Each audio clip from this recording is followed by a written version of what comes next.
Hare Krishna. Recording in progress. आज हम पढ़ने वाले हैं अध्याय 4 दिव्य ज्ञान श्लोक संख्या 38 4.38।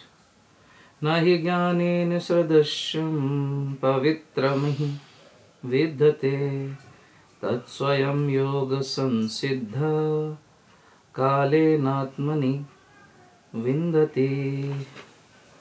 इस संसार में दिव्य ज्ञान के समान कुछ भी उदात्त तथा शुद्ध नहीं है। ऐसा ज्ञान समस्त योग का परिपक्व फल है। जो व्यक्ति भक्ति में सिद्ध हो जाता है वह यथा समय अपने अंतर में इस ज्ञान का आस्वादन करता है। तात्पर्य श्रील प्रभुपाद के द्वारा। प्रभुपाद की जय। जब हम दिव्य ज्ञान की बात करते हैं तो हमारा प्रयोजन आध्यात्मिक ज्ञान से होता है। निसंदेह दिव्य ज्ञान के समान कुछ भी उदात्त तथा शुद्ध नहीं है। अज्ञान ही हमारे बंधन का कारण है और ज्ञान हमारी मुक्ति का। यह ज्ञान भक्ति का परिपक्व फल है। जब कोई दिव्य ज्ञान की अवस्था प्राप्त कर लेता है तो उसे अन्यत्र शांति खोजने की आवश्यकता नहीं रहती।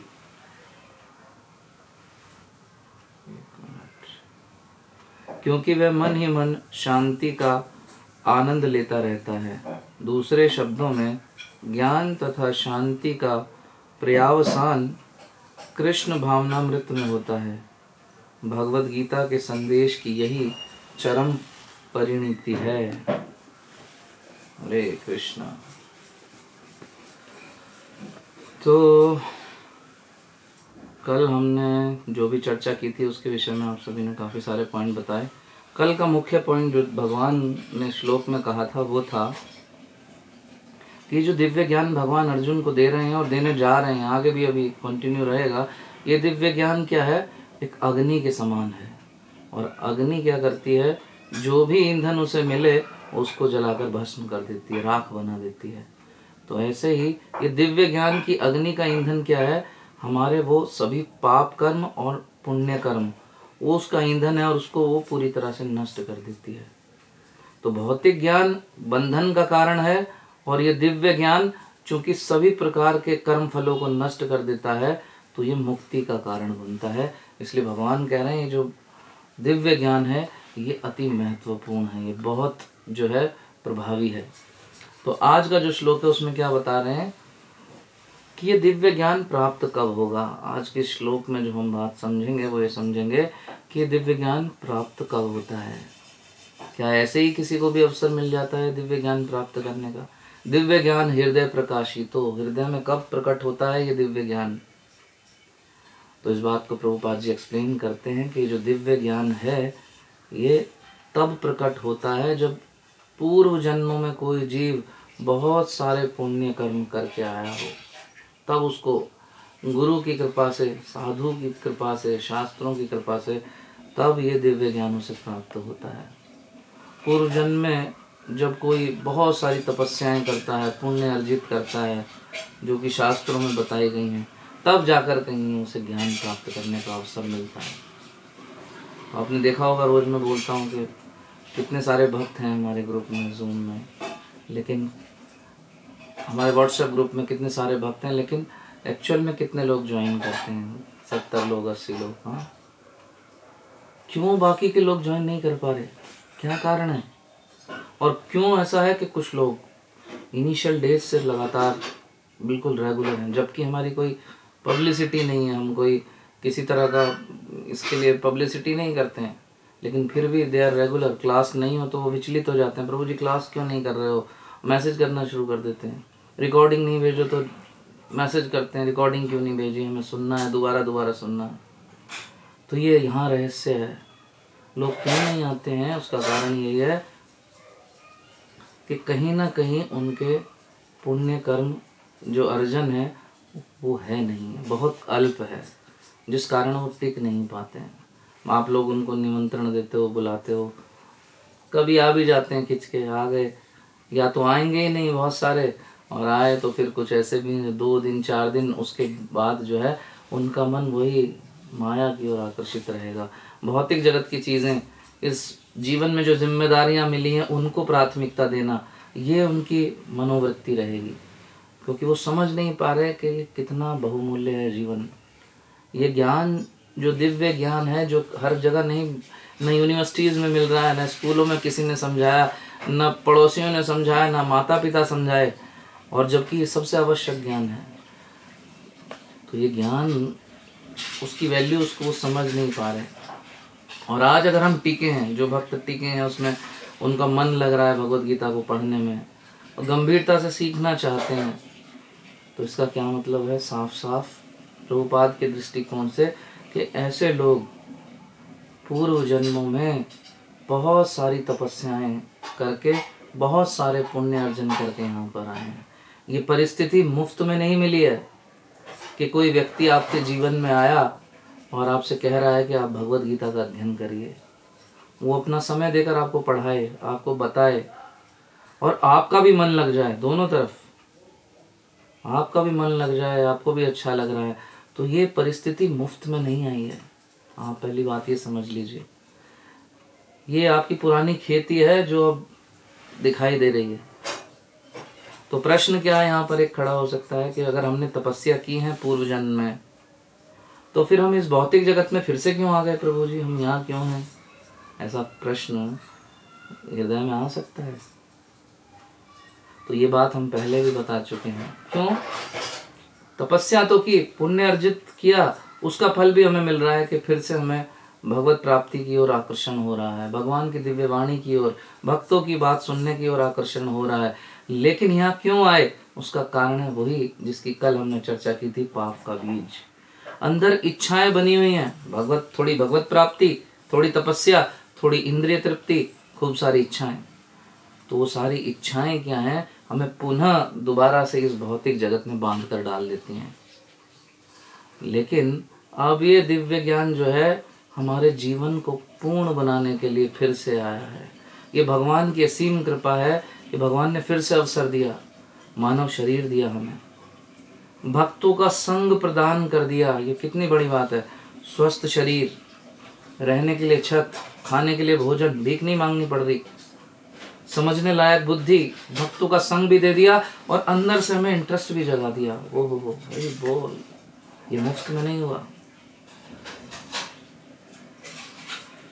तो अब संभावना इस बात की बढ़ जाती है कि अब हमारा हृदय और निर्मल होगा, पहले से और अधिक शुद्ध होगा, आसक्तियां धीरे धीरे कम होंगी और हम बंधन से मुक्त होंगे। पूरी तरह यदि इस जीवन में मुक्त नहीं हो पाए, ये तो गंभीरता पर निर्भर करता है। यदि पूरी तरह गंभीर हैं तो फिर इसी जन्म में, लेकिन अगर गंभीरता में कहीं कमी रह गई तो आगे चलकर। लेकिन अभी ही क्या होगा? ये बंधन ढीले पड़ते चले जाएंगे, उतना मजबूत नहीं रहेगा ये बंधन। कुछ न कुछ प्रगति निसंदेह होगी उस व्यक्ति की जो इस दिव्य ज्ञान को ग्रहण करता है।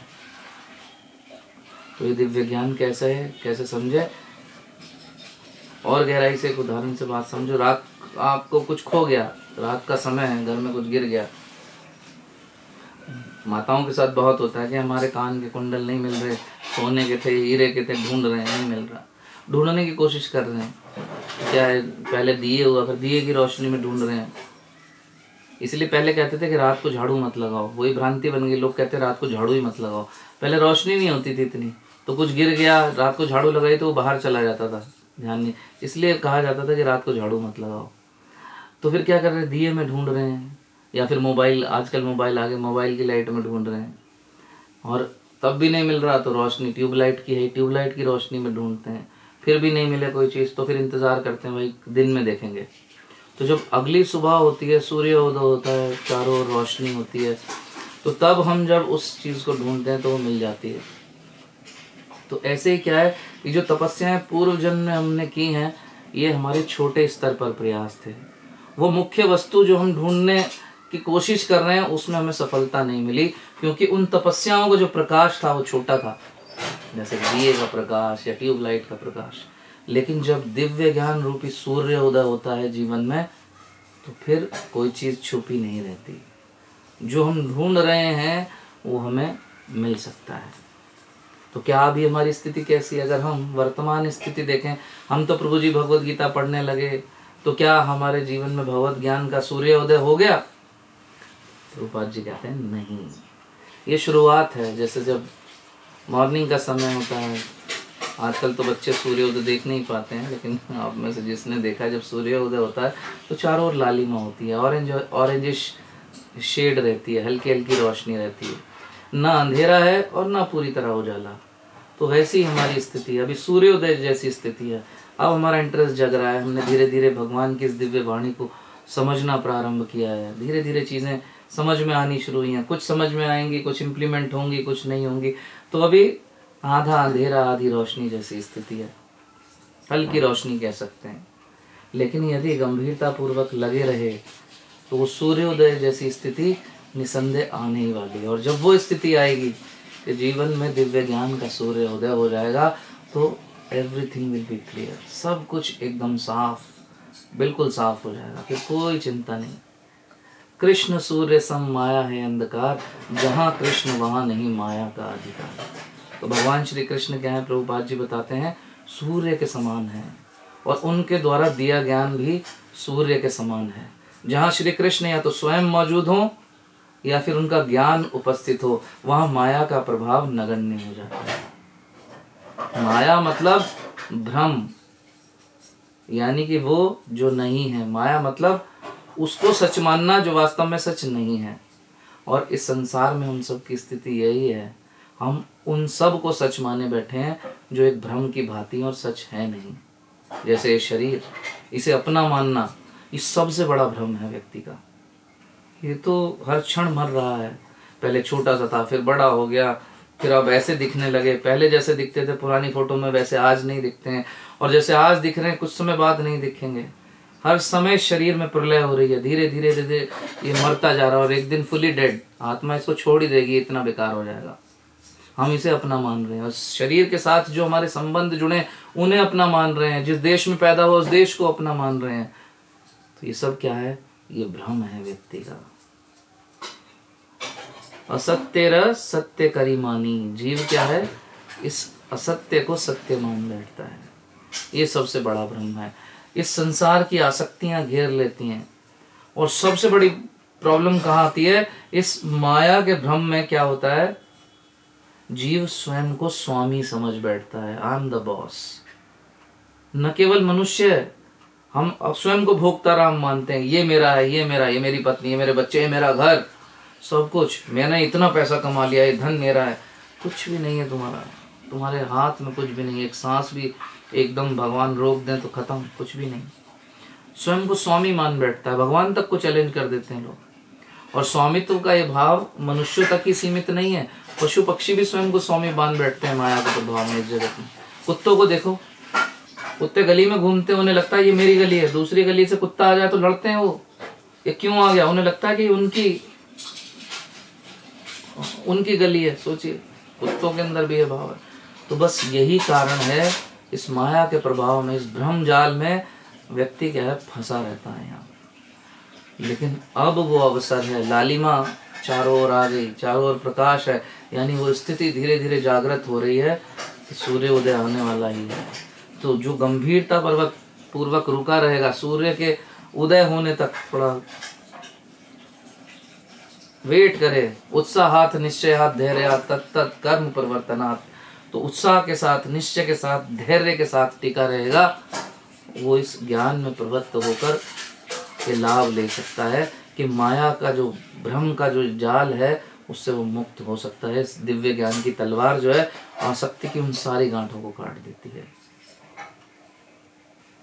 और अपनी वास्तविक स्थिति को जीव जो है उस अवस्था में समझना प्रारंभ कर देता है। जीवेर स्वरूप होए कृष्णेर नित्य दास, कि मैं भगवान का नित्य दास हूँ। और जब ऐसी स्थिति में आता है कोई जीव, तो ब्रह्मा जी भगवान श्री कृष्ण की स्तुति करते हुए कहते हैं श्रीमद् भागवतम में, जब ब्रह्मा जी ने ब्रह्म विमोहन लीला की, सारे ग्वाल बाल सारी गैयाओं को चुरा कर ले गए, उसके बाद अपने धाम में छोड़ दिया, पुनः आके देखा कि देखता हूँ इनका क्या हाल होगा, जिन्हें सब भगवान कहते हैं। तो देखा वहाँ तो सब हैं, तो ब्रह्मा जी को बड़ी ग्लानि हुई, समझ गए ये भगवान है, क्षमा मांगी। तो उस प्रकरण में वहाँ ये बात कह रहे हैं भगवान की स्तुति करते हुए ब्रह्मा जी, तत्तेनुकंपा सुसमीक्षमाणो भुंजान एवं कृतम विपाकम हृदय वाग वपुर भी विद्धन नमस्ते, जीवेत यो मुक्ति पदे सदाए भाग। यानी ऐसा व्यक्ति अपने जीवन में जो अपने जो भी हो रहा है उसको अपने सभी पाप कर्म पुण्य कर्म का फल मानकर पूरी तरह से स्वीकार कर लेता है और भगवान के चरणों की शरण ग्रहण कर लेता है, इस दिव्य ज्ञान की शरण ग्रहण कर लेता है, तो मृत्यु के क्षण का इंतजार करने की आवश्यकता नहीं है। इस शरीर में रहते रहते वो जीव क्या है, मुक्ति का अधिकारी हो जाता है। देखिए कितनी बड़ी बात। यहाँ पर ब्रह्मा जी जो इस भौतिक जगत के सबसे इंटेलिजेंट पर्सन है, चार उनके मुख हैं, वो इस बात को कह रहे हैं कि ऐसा जीव इस शरीर में रहते रहते मुक्ति का अधिकारी हो जाता है। और हम वही चाहते हैं कि इस भौतिक जगत से, इस भवबंधन से मुक्त होकर भगवान के धाम में प्रवेश करें। तो उसके लिए आवश्यक है इस दिव्य ज्ञान की तलवार से आसक्तियों की सारी गांठों को काटना है।